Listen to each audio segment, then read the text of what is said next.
Good morning. How are you this morning? I have my hand up, but you can't see it. It's right here. Wow. Well, I'm 15 minutes late and I apologize. I apologize, sort of. If there were people waiting for me online, then I'm sorry. But I suspect that no one was waiting for me because I haven't had a viewer other than myself in like a month. So, anyway, I say that. I mean, a viewer, like people watch the videos later, but they don't tend to watch the live streams, which is fine because who wants to talk about real estate at 9 o'clock in the morning, weekdays, Monday through Saturday? Well, I do. That's why I'm doing this. I like it. I like to talk about a lot of things. I like to talk about weather, sports. No, I don't really like to talk about sports. Real estate. We talk about that. Pop culture, the news. Who doesn't want to know all those things? As I've gotten older, I'm not good at knowing what's going on in the world. So, yeah. So today is Feel Sorry for Myself Day. I mean, I don't know how to really put it other than that. I'm basically going to be sad about everything, and then I'll pick myself up. I mean, it's kind of the way I do things. Why do I feel sorry for myself? Well, the rates are just going up, and like my buyers are just screaming, no. I also have a real estate deal that's supposed to close on Monday that I need this information from a certain source and I'm not getting it. And so I don't know if we're going to close on Monday, which drives me insane because I pride myself on delivering a great customer experience or great client experience. And now I don't know if we're going to close, and it's got nothing to do with me. Now you say, well, John, you're just abdicating responsibility. No, I'm not. I cannot control this particular part. It's the title company, and it's not even the title company's fault because they're waiting for a government entity to give them a piece of paper. And good luck getting a piece of paper in a rush from a government entity. So I'm sitting here. It's Friday morning. It's 9 a.m. Okay. Closing is supposed to be Monday at noon. Nobody works on the weekends in the title company or the government. So what are we going to do on Monday? Well, not much if we don't get this piece of paper today, which who knows if we're getting it or not. I mean, how am I supposed to, I mean, like, it just drives me insane. You say, well, John, you botched a closing. No, I haven't. I've done everything I could do on my end to get the thing done. Everything. Now I'm waiting on others. It's not the seller. Seller wants to sell the house. They want to sell on Monday. They've got things to do next week. I want to sell on Monday. I want to buy on Monday. So why am I feeling sorry for myself? Well, because I'm sitting here Friday morning knowing there's 2 full days that aren't going to go through for me to get this thing closed. Driving me nuts because I can't control it. I have no control over this. So anyway, feel sorry for myself. Yeah. What else am I going to do? I'm angry. I mean, do we want to talk about the spectrum of emotions I'm feeling right now? I'm angry. I'm frustrated. I'm annoyed. I'm sad. I mean, all those things.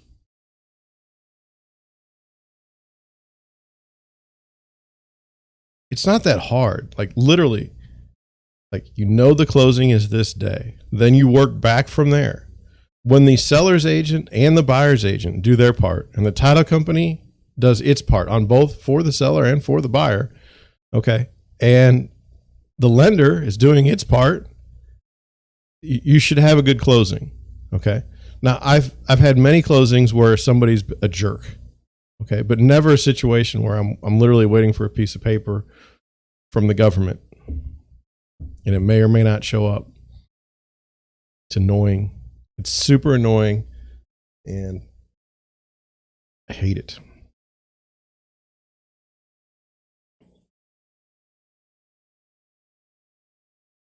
Oh, I'm irritated. So, I don't see a whole lot of I don't see a whole lot of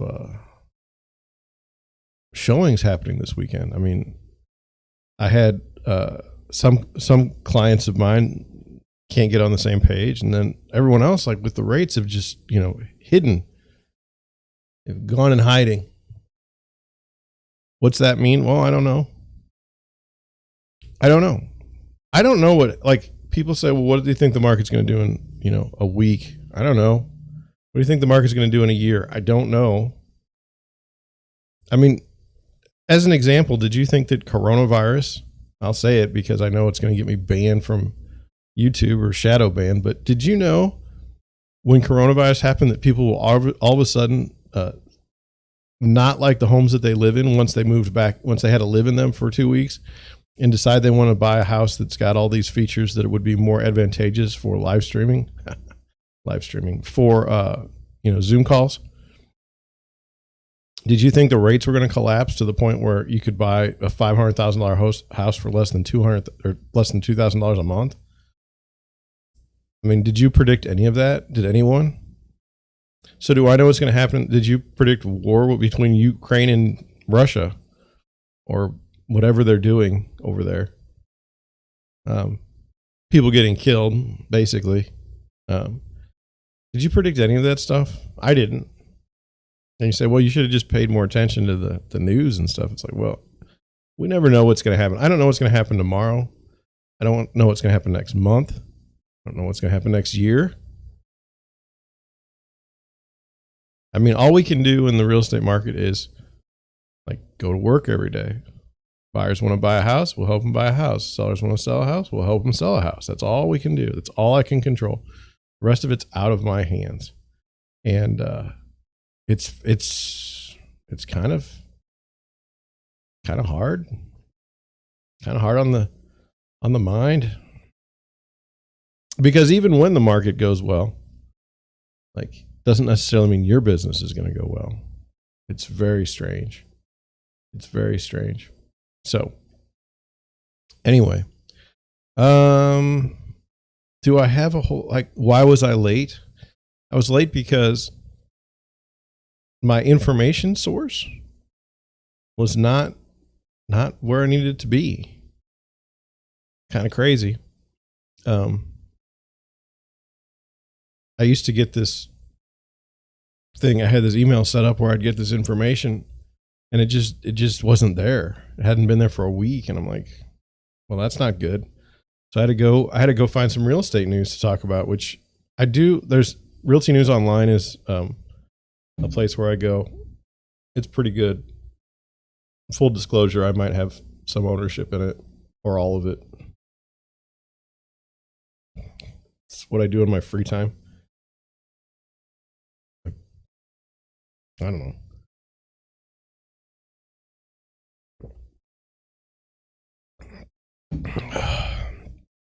I really don't need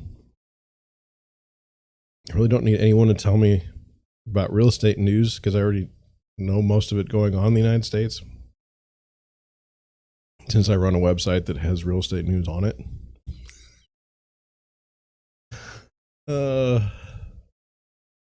But anyway, it has never gone well either. I can't get ahead. It's bad. Every time I do one thing right, then something else goes wrong. It's just constant. There's never a moment where I can sit there and say, hey, this everything's firing on all cylinders. This is part of that, feeling sorry for myself trope from today. I cannot get my head out of it. And I will. There's something enjoyable about the live streams. I don't know what it is, because again, I have no one in chat to talk to. I know people watch later, but it's weird. It's like you get everything out there, and you take articles and you take things that are interesting to you, and you discuss them, and you have an audience to do so. And I think that's great. Plus, you're giving a little bit of information and knowledge to people that otherwise wouldn't have it. And so that's why I do the live stream. It's kind of fun. You should watch. You should come and hang out with me. Anyway, We will go, since I started at 9:15 a day, we'll go to 10:15. And I will be scratching my nose because there's something that I think there's some, I know there's some allergy in the air. Right now it's like there's the oak trees outside are putting down this stuff. And then everything's like green. My car, when I go outside, it's just all green. It's bad. And so my eye itches. Let's go over this. I think some of the ways this helps me get rid of like nerves. So we'll do it. Okay. So above my eyes at this time of the year, that gets like scaly skin. Okay. And then my nose is itching. Like it feels like see, I do this. My nose is itching. And my eyes are like puffy. Like they feel like there's little needles in it. My hands are puffy. Like you can't see, but like they're swollen. I am wearing my wedding ring, but I don't think I can get it off without like soap. So that's not good. And my voice is going to go in and out. You say, well, why don't you take an allergy pill? Well, it doesn't fix my skin. It doesn't fix that. Like I get these little blisters on my fingers and I've got those. It's really, I'm not really feeling great. Let's put it that way. But again, you know, oh man, come on. I got some pop-ups going on my stuff. Oh, okay. So, real estate wise, the closing being postponed that may or may not happen is on the top of my list of annoyances. Not having any buyers to show houses to this weekend is one of my annoyances. I have buyers, but they've been kind of sidelined because of the move in rates over the past day or so. I want to cough. Sorry. I guess there's a cough button. I don't know. I use Streamlabs for my streaming in the morning, and I use Streamlabs for my podcast. But I use StreamYard at night from our nature of employment. I kind of like StreamYard because I can bring people on, and it's not hard to set up. It's really weird how different the interfaces are. And I probably would like to migrate to StreamYard 100%. I just haven't gotten.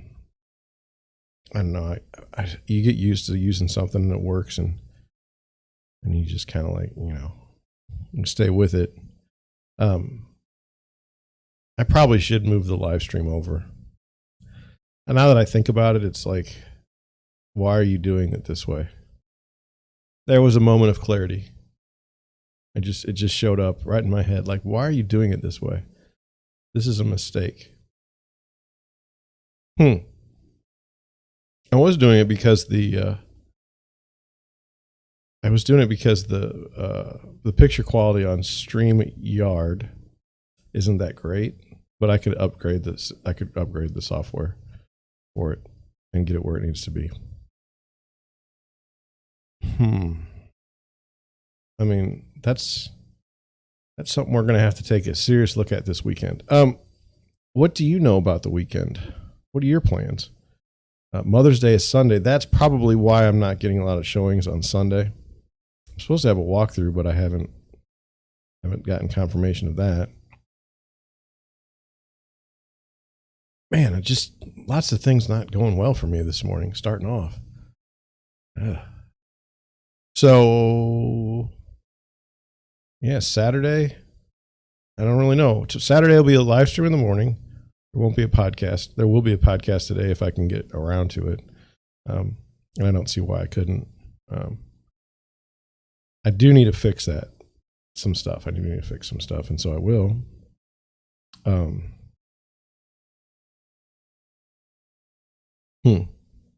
was just thinking about some stuff that's an annoyance.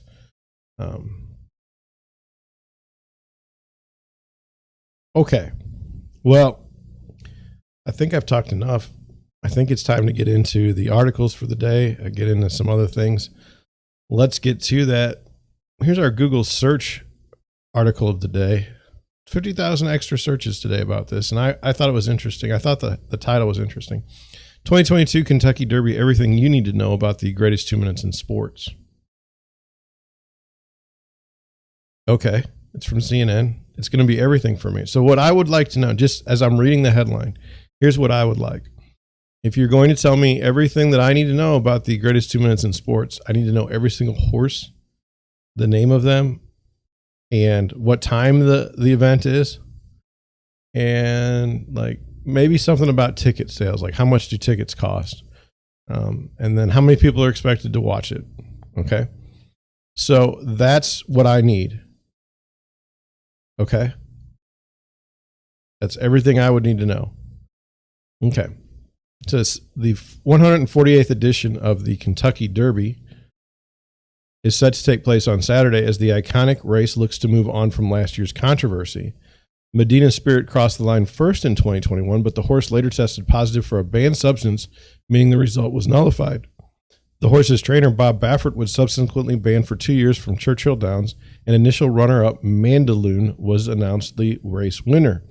Baffert later provided a lengthy statement claiming an ointment used to treat the dermatitis may have caused the positive test.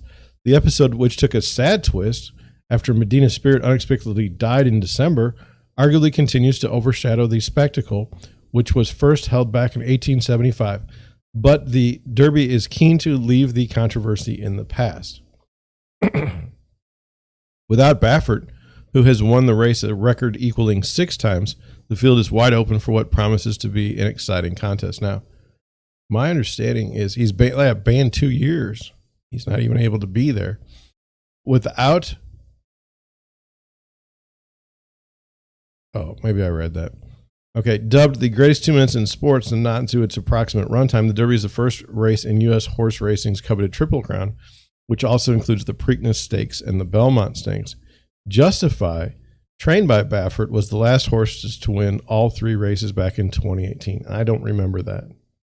I was alive. I just don't remember the Triple Crown being won. Good for them. Bad for them that I'm finding out about it in 2022. Ones to watch, it says, despite Baffert being banned from the race, 2 of his former horses have a good chance of success. Now, I don't understand. Like, I'm just going to go out on a limb and tell you, like, I don't understand horse training. Like, I don't understand, like, how do you, at what point do you stop training a horse? Like, you're not allowed to, like, what involves training a horse? Like, I mean, are you out there like running around with a horse, like, you know, doing exercises and whatnot, like push-ups and stuff? And like, how does that work? Like, if you banned Baffert from training horses, was he just sitting in an office anyway telling other people what to do? I don't know. And I'm not trying to pick on Bob Baffert.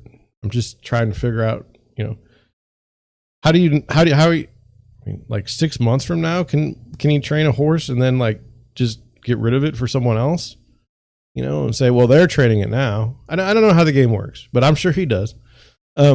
Messier, oh my gosh, and Talba, I think that's an L. It could be an I can't see. Taiba are among the contenders, having been passed onto Baffert's former assistant, Tim Yaktine, who has been training the horses for this weekend's show pace for a little over a month. That seems weird. Like, it only takes a month to do to help a horse, like train.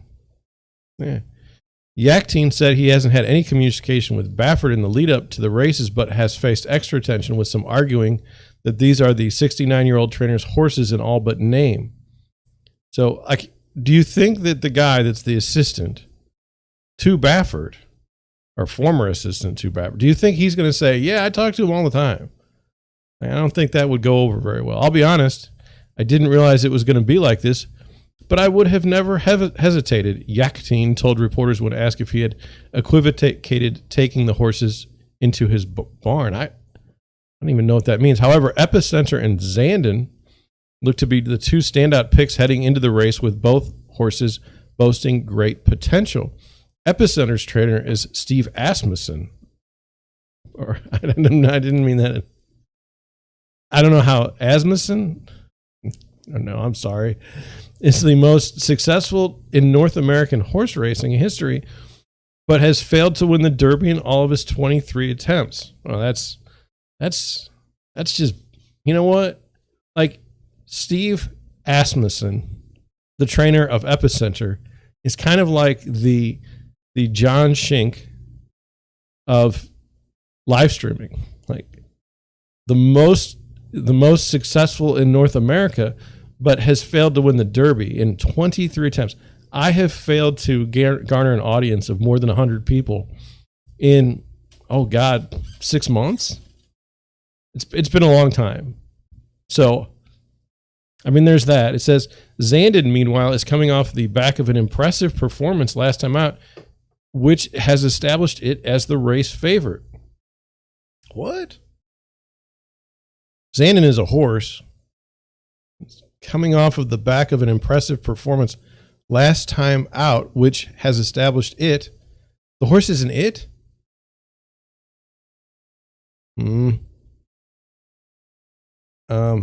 As the race favorite. Like, did it win last time out? I really don't understand this. How to watch. The Derby will air in the U.S. on NBC, the NBC website, and its app with coverage of all Saturday's races starting at midday. The iconic race is set to start at 6:57 p.m. Eastern Time. Well, this didn't really tell me everything I needed to know. I'll be honest with you. It didn't even tell me, enough. It's basically like Bob Baffert isn't going to be there. And somebody that used to work for him hasn't talked to him in a long time. And even if it did, those horses aren't the favorites. And the favorite horse, Zandon, is we don't even know if it won the race the last time it was racing. I don't really understand this. I don't feel like I've really brought you anything. I definitely don't think it was everything you need to know. At all. I mean, it was nice that they had the start time of the race. I don't know. Do we look up the names of all the horses that are supposed to be in the race? No, I think we just move on. Yeah. Mortgage rates.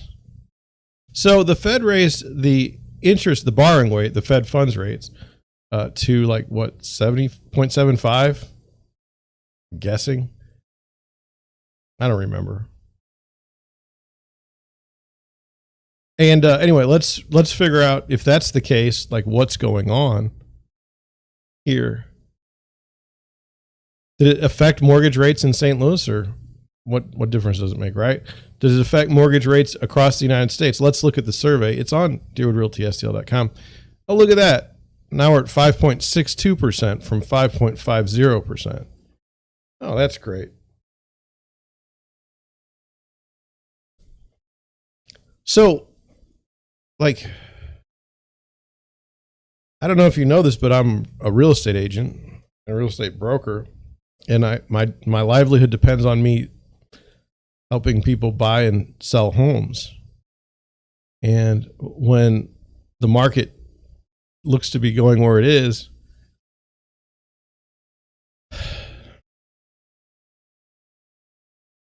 it's not like I was doing really well when I could not get a listing to save myself. I just could not. I don't know why. I got all buyers.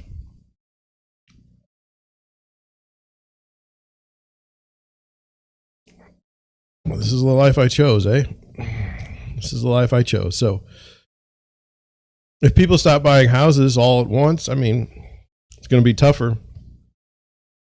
I'm probably a real estate agent for life.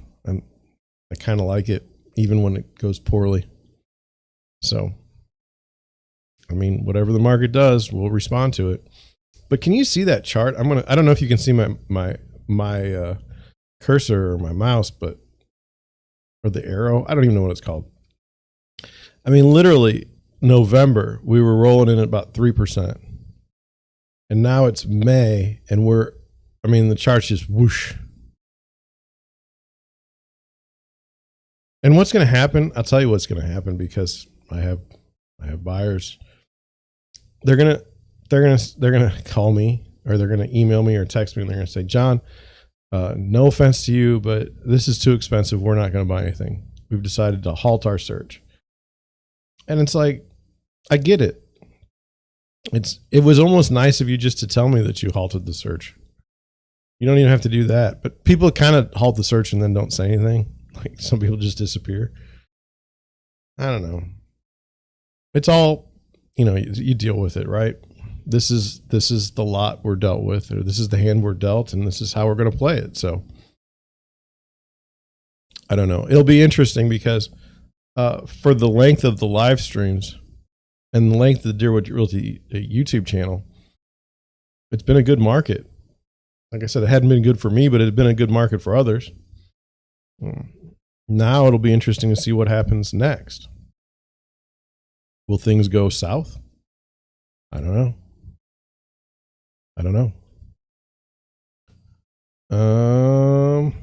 That's not good. Get rid of that. Okay, well, that being said, let's look at single family luxury homes in Albuquerque, New Mexico.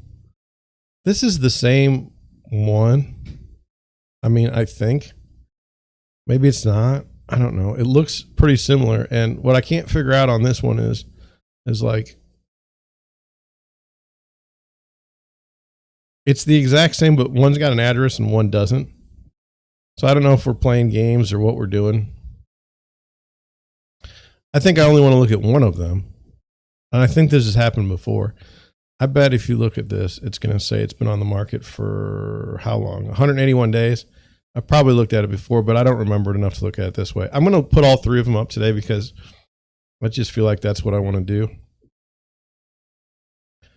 I don't particularly like this home, and I'm sorry. I don't like the way it looks at all. So I'm going to go to this house. Those are going to be our three.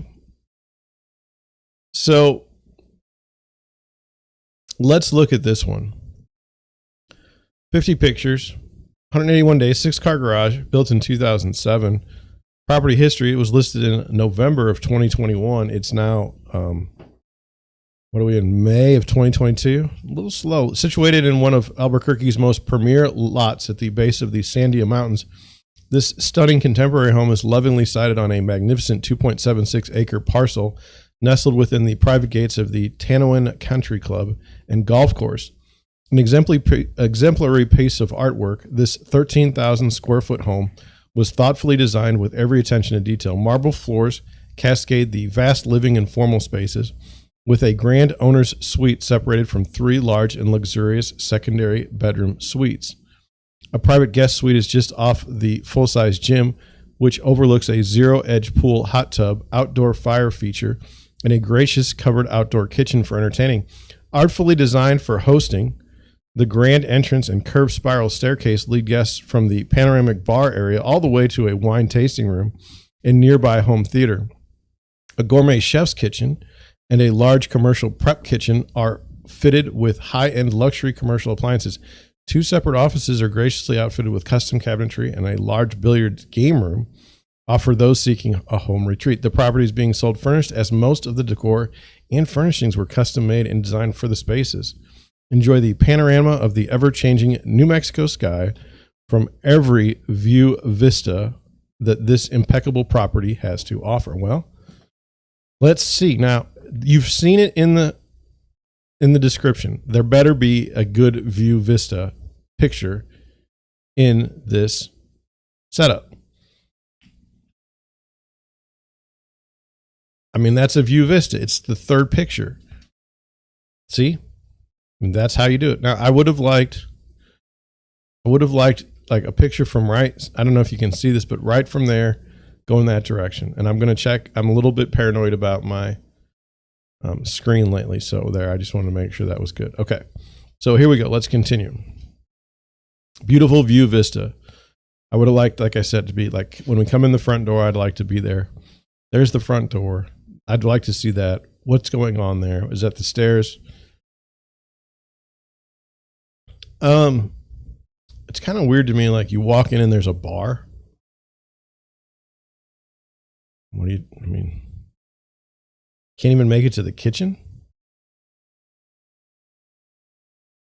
I mean, look, I don't have this in my own home. I don't have a $7 million home, but I mean, the idea that you can walk between the living room and then outside to the pool, like with the doors open, and they're huge doors, that's pretty cool.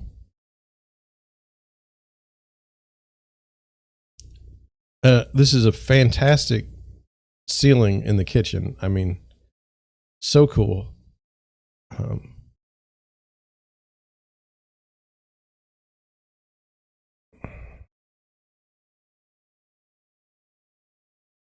That's like that. You don't even see that. That's behind the kitchen, I think. And I don't understand like the library / office off of the kitchen. I don't get that, but whatever. There's an interesting room.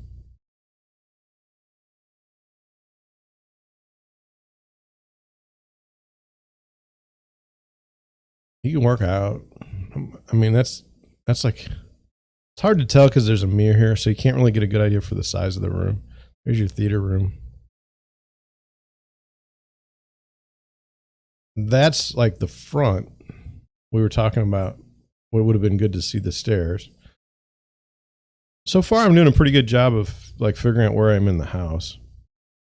Oh, it's 3 floors. Interesting. That's a nice bedroom.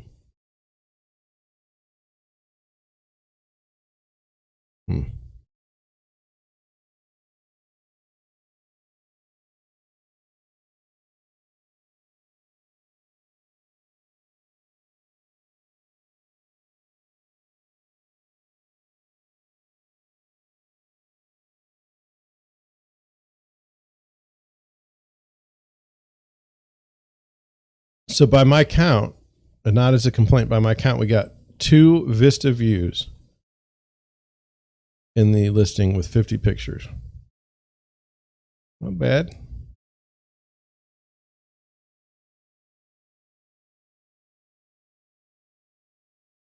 The hell?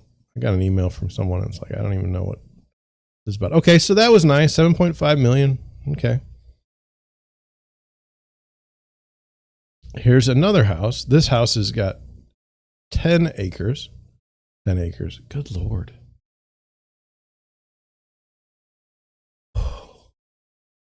It's a 10-car garage.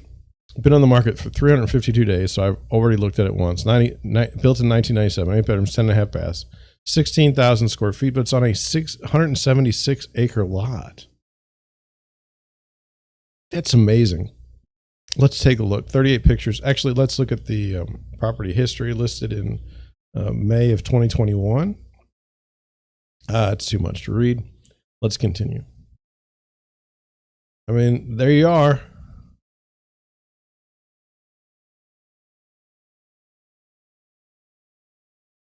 It's kind of, I mean, the house is huge. I mean, the acre, and then you've got this little water area in the back. It's kind of interesting. Look at that pool. Indoor pool. Awesome.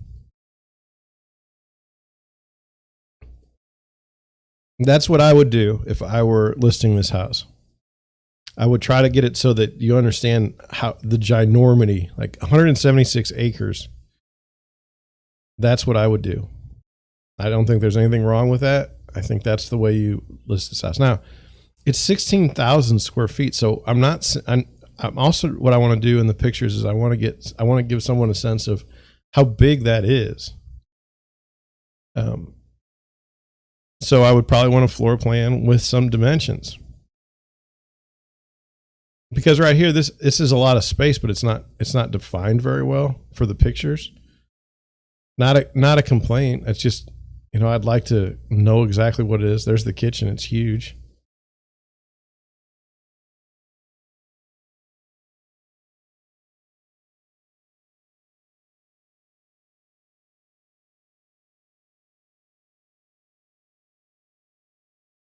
I like an indoor pool. That's pretty cool. But see, then you have this room. And it's like, ooh, what happened? And I mean, some of this wallpaper is like, and then there's the property we think, but we don't really have a map or anything to know. It's got a horse stable. That's cool. I remember that part of the house, believe it or not. Oh, my eye itches. Oh. Hey, anybody that watches this like a year from now and you can figure out how to stop my eye from itching, that'd be cool. Last one. This house has been on the market only 46 days, $2.3 million, single family, 4-car garage, built in 2018, 5 bedrooms, 5 baths, 7,252 square feet on a, I'd say 3/4 of an acre lot, a little more than that. 72 pictures is too much for me. Property details, I don't know. Let's look at the property history. Well, I mean, yeah, March. January, February, March. That's fine. Let's read this. This immaculate custom home is situated on 0.89 acres in the highly coveted North Albuquerque acres. Luxurious stained concrete floors welcome you through the foyer and into the living room with beamed ceilings and a cozy wood-burning fireplace. Okay, so here's the thing. You just said that. So in the listing, hopefully, we'll see luxurious stained concrete floors, and then beam ceilings with cozy wood-burning fireplace. Hopefully, we'll see those things. Separate family room and formal dining room are perfect for every gathering. The gourmet kitchen is a chef's dream. It excludes opulence with granite countertops on 2 islands, top-of-the-line stainless steel appliances, and a cooktop with pot filler. Don't forget the perfectly arranged walk-in pantry and separate beverage center. Each of the 5 spacious bedrooms include their own temperature control and full personal bath. Well, that's nice. The master suite features a walk-in shower with twin shower heads, plus rain shower, a jetted bathtub, enormous walk-in closet, and a multi-purpose room currently used as a gym outside. Enjoy the views from the grand patio, outdoor kitchen, and fireplace. Take a seat around the fire pit or step up to the rooftop deck and take in the enchanting New Mexico sunsets and the Sandia mountain views. Now, so I kind of want to see the views in the listing. The storage room is pre-plumbed and ready for that in-ground pool you've been contemplating. The storage room is going to be ready for an in-ground pool. The 4-car garage houses amenities such as 2 tankless water heaters, a water softener, and dog washing station. The listing agent will be escorting all showings. Well, that's fine. That's fine. I don't like, the only thing is on that. Okay. I've been in this situation where the listing agent accompanies you. The only thing that I would say is this: I want to work out a time where you're comfortable listing it. As the buyer's agent, when are you comfortable and when are my buyers comfortable? Because I don't want you to be having to run off somewhere and being mad at us. You know, like, why do I have to show this stupid house? If that makes any sense. Hopefully it does.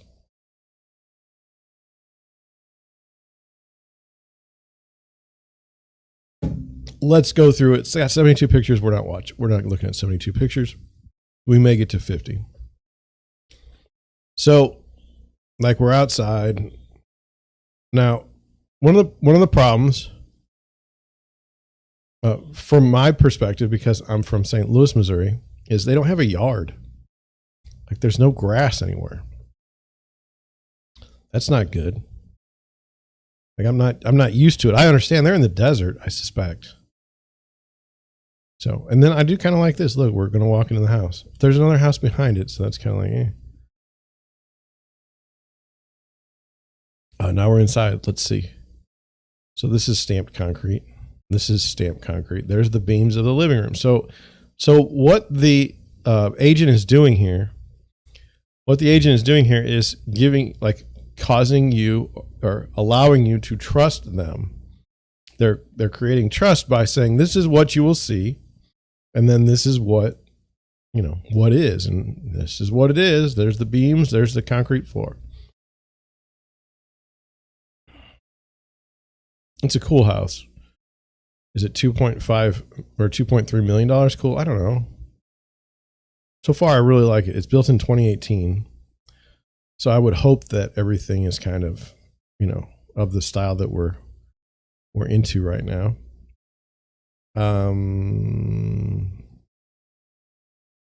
I would have preferred a gas cooktop, but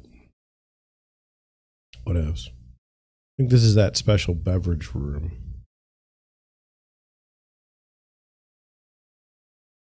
Now, I really want to see.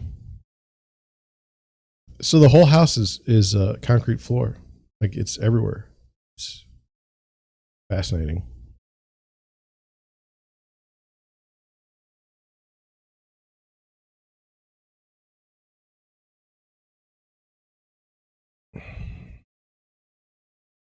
So, what do I want to see I want to see the mountains.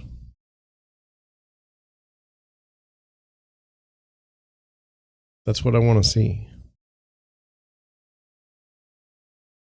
But what's funny is like this house, like it's in New Mexico. They got no basement. It's not how they do it. So their square footages are going to be bigger. I love this. This is kind of an outdoor space. I'm 60 pictures in, but I'm getting tired.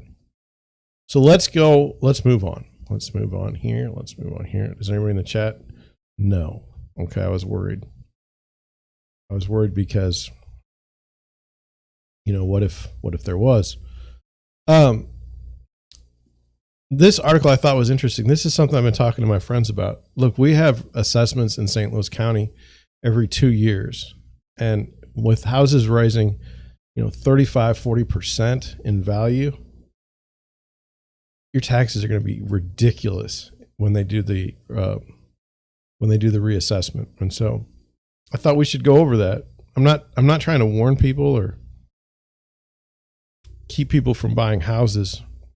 I'm just saying it's going to be bad. Out of Irvine, California. This is from Adam Data. They have some good stuff. Adam, a leading curator of real estate data nationwide for land and property data, today released its 2021 property tax analysis for almost 87 million U.S. single-family homes, which shows that $328 billion in property taxes were levied on single-family homes in 2021, up just 1.6 from $323 billion in 2020. That was well down from the 5.4% increase seen from 2019 to 2020 and marked the second smallest rise over the past 5 years. Meanwhile, the average tax on single-family homes in the United States in 2021 increased at the smallest pace in 5 years, rising 1.8% from $3,719 in 2020 to $3,785 last year. The latest figures resulted in an effective tax rate of 0.9%, down from 1.1% in 2020. The report also analyzed property tax collected from county assessor's office nationwide at the state, metro, and county levels, along with an estimated market values of single-family homes calculated using an automated valuation model. The effective tax rate was the average annual property tax expressed as a percentage of the average estimated market value of homes in each geographic area. It's hardly a surprise that property taxes increased in 2021, a year where home prices across the country rose by 16%. In fact, the real surprise is that the tax increases weren't higher, which suggests that tax assessments are lagging behind rising property values and will likely continue to go up in 2022. That's what I'm thinking. 2021 effective rates declined even as total taxes rose because home values went up far faster than taxes around the country. Median values spiked by more than 10% in most of the U.S. as a glut of home buyers kept chasing a tight supply of homes, pushing the nation's decade-long market boom onward. The buyer surge continued as home mortgage rates hovered around 3%, and many households continued to trade congested areas more susceptible to the 2-year-old coronavirus pandemic for the relative safety and larger spaces offered by houses and condominiums. It says property taxes increased faster than the national average in 74% of the markets. Despite the national increase in the average property tax of just 1.8% from 2020 to 2021, larger gains were seen in 163 or 74% of the 220 metropolitan statistical areas analyzed in the report. That happened as taxes rose far less than the national figure across major metros with populations of at least $1 million last year. God, like my reading today is terrible. Major metros with populations of at least 1 million last year. Those areas had about 3/4 of the population of all metros in the report, which helped keep the national increase low. Among metro areas with a population of at least 1 million that had the largest increases in average property taxes last year were Nashville, Milwaukee, Baltimore, Grand Rapids, and Louisville. Major markets with the largest decrease in average property tax included Pittsburgh, New Orleans, Houston, Dallas, and Austin. So it's fascinating. I'm not going to get into much of this because it's It's not really something that I'm all that interesting. The average, but this here at the end, the average annual property taxes top 10,000 in 16 counties. Among 1,481 U.S. counties with at least 10,000 single-family homes in 2021, 16 had an average single-family home tax of more than 10,000, including 12 in the New York City metro area. The top 5 were Kings County, Brooklyn, Marion County, California, Westchester County, Essex, New Jersey, and Nassau County, New York. Prospective homeowners often fail to include property taxes when considering the cost of home ownership. This is true. This is true. But especially in some of the higher priced markets across the country, property taxes can add thousands of dollars to annual ownership costs and possibly be the difference between someone being able to afford a home or not. It's critically important for consumers to factor in taxes, insurance, and maintenance when determining whether they're ready for the financial responsibility of home ownership. So what do I do about that? I always print off the tax records from the most recent year, the assessments. And when we go look at houses, I say, look, here's the taxes. Now, the taxes change in our municipalities and in the county and different counties and the cities. So you always kind of have to be aware. What are you getting for your taxes? I don't know. Schools, public schools. Anyway, that's what we had there. Just know property taxes are going to go up. And if they didn't go up enough before, like because of some weird reason of non-assessment, just wait until they go up this time. Last article of the day. Thought it was kind of interesting. Thought I'd bring it to you. Better get on the right page to read it. First quarter of 2022 brings double-digit price appreciation 70% for 70% of metros. I'm not going to read the key highlights because I want to read the article. The first quarter of 2022 saw more markets reach double-digit annual price gains than the previous quarter, according to the National Association of Realtors' latest quarterly report. 70% of 185 measured metros experienced. My God, my phone's just going crazy. Such price gains, up from 66% in the preceding quarter. These increases come as median single-family existing home prices rose at a faster rate nationally from 1 year ago, up to $368,200. In comparison, the year-over-year pace in the prior quarter was 14.3%. Notably, the South region made up 45% of single-family existing home sales in the first quarter and notched a double-digit price appreciation of 20.1%. Meanwhile, the Northeast saw a climb of 6.7%, the Midwest 8.5%, and the West 5.9%. Prices throughout the country have surged for the better part of 2 years, including the first quarter of 2022, said Lawrence Yoon, the chief economist at the National Association of Realtors. Given the extremely low inventory, we're unlikely to see price declines, but appreciation should slow in the coming months. Yoon notes his prediction is based on an expectation of further supply for the upcoming quarter, citing that the beginning of the first quarter registered a record low amount of inventory. He also anticipates other changes. I'll agree with that. No inventory was bad. It was bad. No inventory. I expect more pullback in housing demand as mortgage rates take a heavier toll on affordability. There are no indications that rates will ease anytime soon. That's true, and they keep going up. The top 10 areas with the highest year-over-year price gains were made up of the mid-sized and small markets, with half of the sites, half of them located in Florida. It's amazing. Traditionally, homes in these markets were viewed as relatively inexpensive, but with recent migration trends, prices have increased significantly. As more families relocate to various areas, we may see some surprising markets on our top 10 list. Price gains in many smaller tertiary cities are now outpacing those in the more expensive primary and secondary markets.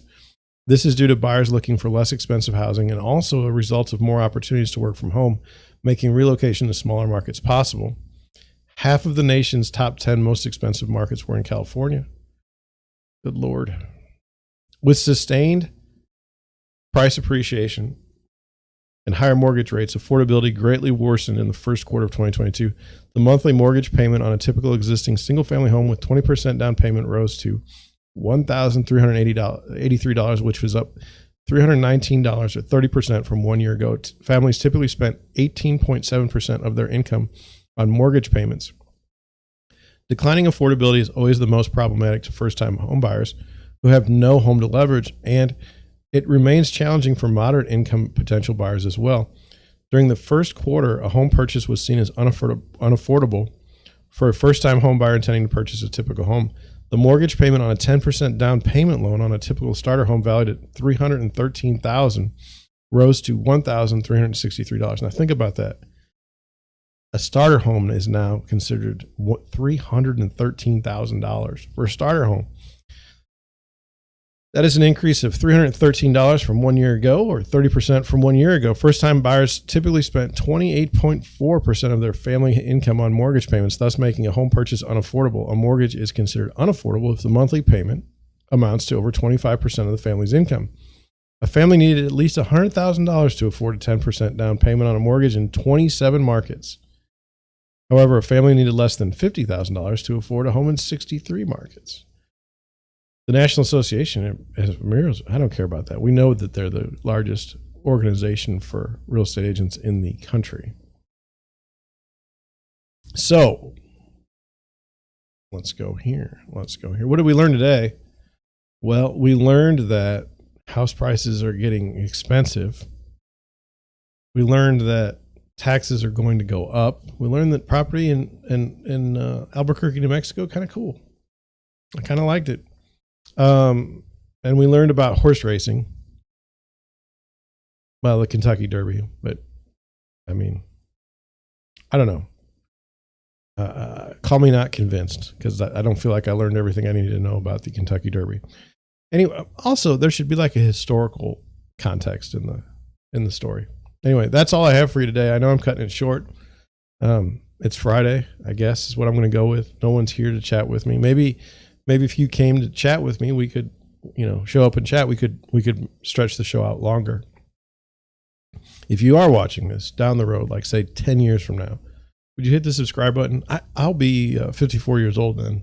I don't know if I'll still be on YouTube in 10 years. I don't know if YouTube will still be a thing in 10 years. I really don't, but boy, it would be nice to get somebody to subscribe. I think I'm on like 10 subscribers, and it would be really great to be on like 1,000.